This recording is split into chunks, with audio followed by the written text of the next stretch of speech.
umingay ang pangalan ni Chris Aquino ngayon dahil uuwi na daw siya. Sa September. Sa September. Okay. Kinonfirm ni Bimbi. Oo.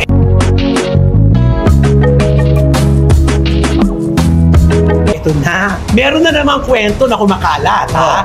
Na yung palang boyfriend, yung mahiwagang doktor, ay nung Pebrero pa daw, nasa Yun ang Amerika. balita. February pa lang, andun na. daw.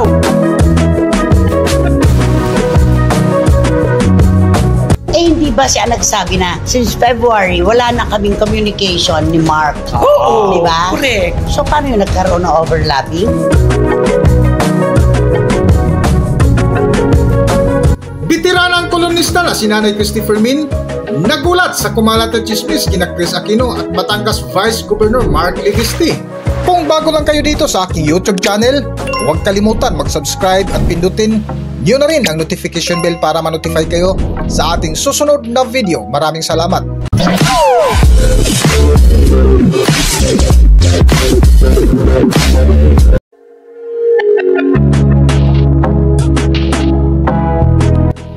Matapos na ang ilang taong pagpapagamot ng Queen of All Media na si Chris Aquino sa ibang bansa, sa wakas ay balitang uuwi na ito ngayong September ayon na rin sa payag ng kanyang bunsong anak na si Bimbi.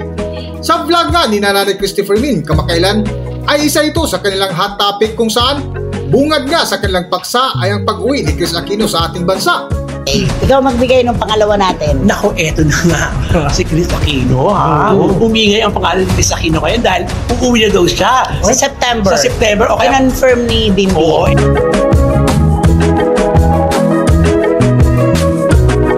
Ngunit sa kwento nga ni Nanay Christy at mga kasama ay naibahagi nila ang kumalat ng chismis kay Chris Aquino at Batangas Vice Governor Mark Levisty. Ito na. Meron na namang kwento na kumakalat, ha? Na yung palang boyfriend, yung mahiwagang doktor, ay nung Pebrero pa daw, nasa Yun ang Amerika. balita. February pa lang, andun na. daw. Hindi ba siya nagsabi na since February, wala na kaming communication ni Mark? Oo. Di ba? Correct. So, paano yung nagkaroon ng overlapping? Naku, Di ba? ha? At habang patuloy nga ang kwentuhan ni Nanay Christy ay nilinaw nila ang sinabi ni Chris Aquino.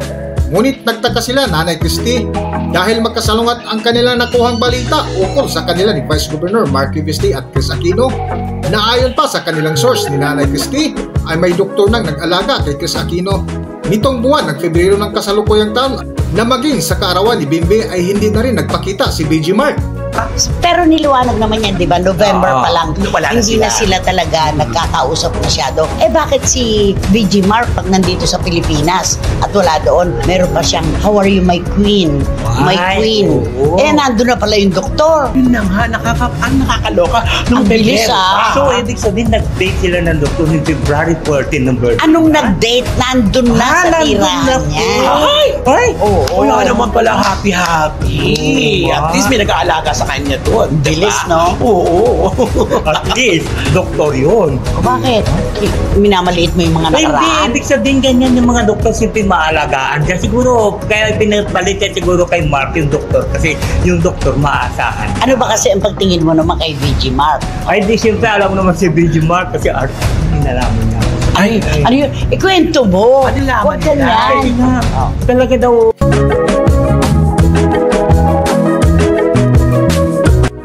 Dugto nga ng pintuhan ni Nanay Christy Fermin ay ibinulgar ng isa nitong kasama kung anong sekreto ni na Chris Aquino at Mark Levisty dahil sa isang pangarap kung saan isinama na nga rin ang iba pang mga lalaking nagdaan na naikabit ang pangalan ni Chris Aquino. So, ito dumating lang sa akin ng kwentong ganito. Na, OG Diaz, ano yun? na talaga daw, Di ba ganyan si OG? Ito, nakarating lang sa akin, Oo. ha? Oh. na ito daw si BG Mark daw, talaga daw, inano niya daw si Chris Aquino, yung parang ibig sabihin, pinatulan yung kanilang kwento na dalawa na may relasyon sila. Nino? Ni BG Mark at saka ni Chris Aquino. so kwento lang. Parang kwento, ano lang, kasunduan. Oo, kasunduan na ito kasi nga may balak na daw siya na tumakbo talaga for governor ng Batangas. ng Batangas. Naku, parang si dating Governor Mark Lapid. Na ano, Hindi ba, nung natalo sa pagiging congressman, si dating Mayor Joey Marquez, sabi ni Chris, di ba, kinausap niya, andun kami. Ayan. Andun kami sa bilangan. If it would make you happy, I'm gonna marry you today. Wow! Sabi ni Chris. Sabi ni Mayor Joey, no, Chris, nobody loves a loser. Sabi niya, no, I'm gonna marry you. Hindi ba kayo pa ni Mark Lapid? No, I made him governor na. Sabi niya. So, ito lang parang to. So parang ganun, so gagawin niyang gobernador si si BJ Mark. Mohawk. So ibig sabihin, ano to, history repeat itself. Oh, Parang kay BJ history Mark. Oo. Ikaw historiador Ang pinag-usapan lang to. Pinag-usapan. Ginamit lang siya ni VG Mark. Parang at nagpagamit naman. Alam mo naman si Chris, diba? Yung nangyari nga doon kay Philip Salvador at saka kay Bongo, diba? Sa stage na sinabi ni Kuya Ito, diba? Alam mo to ang kwentong ito. Diba yung nagana yung dalawa na nagana siya, Uy, bakit ginamit nyo dyan ako? Bakit sinama nyo ko sa kwentuhan na yan? Diba sinabi nga nila, di Chris, alam mo tong kwento ito, diba? Pinaalam namin ito, diba? Ay, kasunduan naman pala ito. Planado So pala. may plano pala ito. May plano. Kaso lang parang sa ngayon daw, parang gumaganong pa si Vice Governor Mark. Alam mo, another. Kasi nga daw. Another yan. Hindi, kasi daw na ano ba? Tinitignan niya muna si Ate B. Na ano? Kung tatakbo. Kakalabanin nga raw niya eh. Ayun na nga. Kaya, Diba? kaya nga gumaganong-ganong na daw siya. Nagdadalawang isip Nagdadalawang isip pa siya. Kaya siguro, baka siguro, Chris, konti pa. Oo, iya.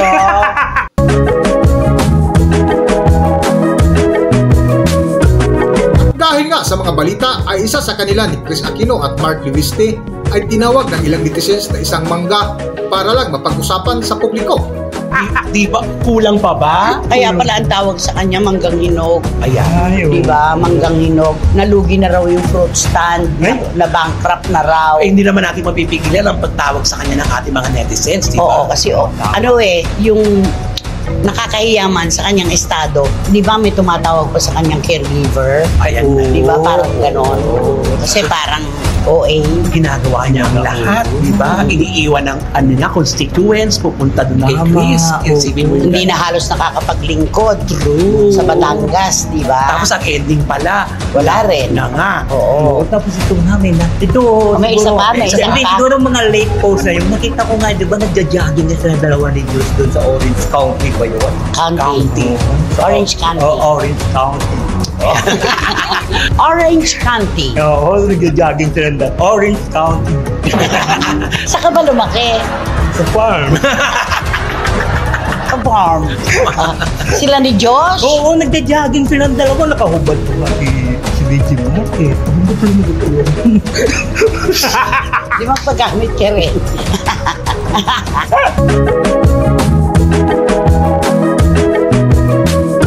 Sa huling bahagi nga ng topic ng bitiranang kolumnista na si Nanay Christie at mga kasama nito, kung saan masaya at maligaya si Chris Aquino, ay suportado nila ang karapatan ng Queen of All Media na si Chris Aquino dahil sa matinding pinagdaan ng paghirap dahil sa kanyang sakit na dala-dala ng ilang taon sa ibang bansa para lang gumaling.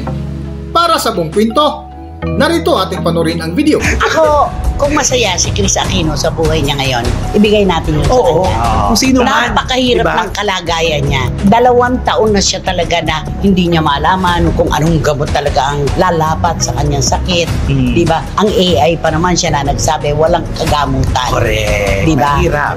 Kailangan meron namang inspirasyon. Oo, siyempre naman. Diba? Kailangan yun. Kaya lang, ang tanong, nag-overlap ba?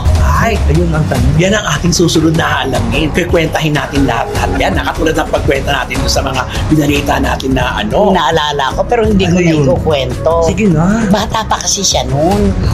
Bata pa si Chris Ba't may Aquino nag-overlap din? Action star ba ito? noon. Hindi. Ay, hindi ba? Hindi. Ano pahulaan niya yun?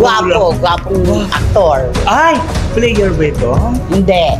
Ay, artista. Ano? Sino? Hindi sila naging magkarelasyon ni Alvin Patrimonio, ha? Eye to eye lang siya doon. Eye to eye lang sila. Oo, hanggang tingin-tingin lang. Patingin-tingin, di naman makabili. Ayaw ng yano, di ba? Oo. Yun. Hindi, basta, tama ka. Nung mag-asawa, yung manlalaro. Oo, yung mga Diba? laro. Cry Lulu. Mhm. Kinabukasan. Ay, ang bilis naman. Diba? Quick change. Oo. Iba rin. Sila na ni Gabi, di ba? Oo nga, so ganito ang ginawa niya pala kay Doktor at saka kay Beijing. Doktor!